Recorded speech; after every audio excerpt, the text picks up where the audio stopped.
Hello guys, I hope that you all are well. तो आज हम पढ़ेंगे एक इंटरेस्टिंग सी स्टोरी जो कि है पोर्ट्रेट ऑफ अ लेडी। ठीक है।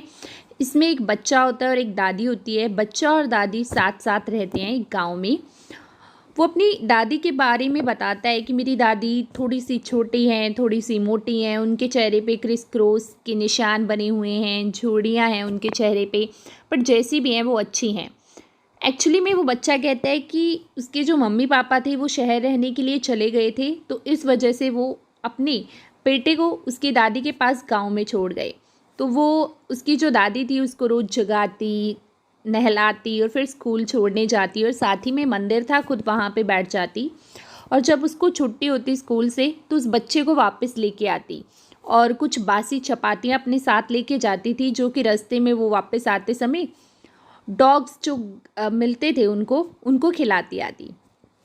तो अब उस बच्चे की मम्मी पापा सिटी में सेटल्ड हो चुके थे, तो उन्होंने दादी को और उसके पोते को यानी अपने बेटे को दोनों को शहर में बुला लिया। तो अब जैसा गांव में होता था वैसा शहर में नहीं होता था। उसकी दादी उसको स्कूल छोड़ने नहीं जाती थी क्योंकि वो बच्चा स्कूल बस पे जाता था। तो वो अपनी दादी से थोड़ा दूर होते जा रहा था और उसकी दादी जो थी वो सारा दिन काम करती रहती और दोपहर के टाइम चिड़ियों को खाना खिलाती थी। तो वो इसी में ही खुश रहती जब वो चिड़ियों को खाना खिलाती थी। बच्चे की और दादी के बीच में बहुत दूरी आ रही थी, थोड़ी थोड़ी धीरे धीरे करके। अब बच्चा जो था वो यूनिवर्सिटी में रहने लग गया एक कमरा लेकर, तो उसकी दादी के साथ जो थोड़ा बहुत लगाव था या थोड़ी बहुत हम कह सकते हैं क्लोजनेस थी वो भी दूर हो गई। तो अब यूनिवर्सिटी में पढ़ने के बाद अब उस बच्चे ने सोचा कि क्यों ना वो विदेश जाए। तो अब वो ये सोच रहा था कि उसकी दादी को शायद बुरा लगेगा, बट ऐसा कुछ भी नहीं हुआ। उसकी दादी उसको स्टेशन छोड़ने तक आई। अब वो सोच रहा था कि शायद मैं अपनी दादी को लास्ट बार देख रहा हूँ, क्योंकि 5 साल बाद शायद दादी रहें या ना रहें। बट वो बिल्कुल गलत सोच रहा था। जब वो 5 साल बाद वापस आया तो उसकी दादी उसको स्टेशन से लेने आई। तो अब भी उसकी दादी वैसी की वैसी ही दिखती थी। तो बट अभी भी वो उस बच्चे से बात नहीं कर रही थी ज़्यादा। वो अपने काम में ही बिज़ी रहती, चिड़ियों को खाना खिलाने में बिज़ी रहती।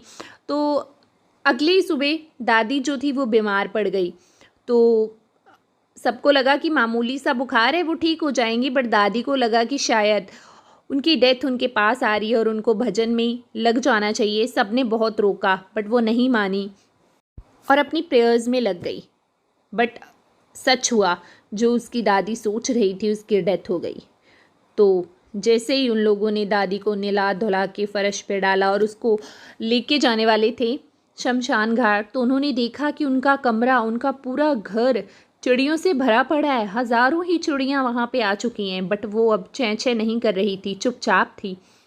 तो बच्चा कहता है कि उसकी मम्मी ब्रेड लेके आई, उसने ब्रेड के छोटे छोटे टुकड़े करके चिड़ियों को डाले, बट उनमें से एक भी चिड़ी ने कोई टुकड़ा नहीं उठाया और ना ही खाया। जब दादी को लेके हम लोग आ गए, वो बच्चा कहता है जब दादी को लेके हम लोग आ गए तो वो चिड़िया भी वहाँ से चली गई और अगली सुबह नौकर ने वो ब्रेड साफ़ करके डस्टबिन में डाल दिए। यहीं पे ये स्टोरी ख़त्म होती है। Thank you.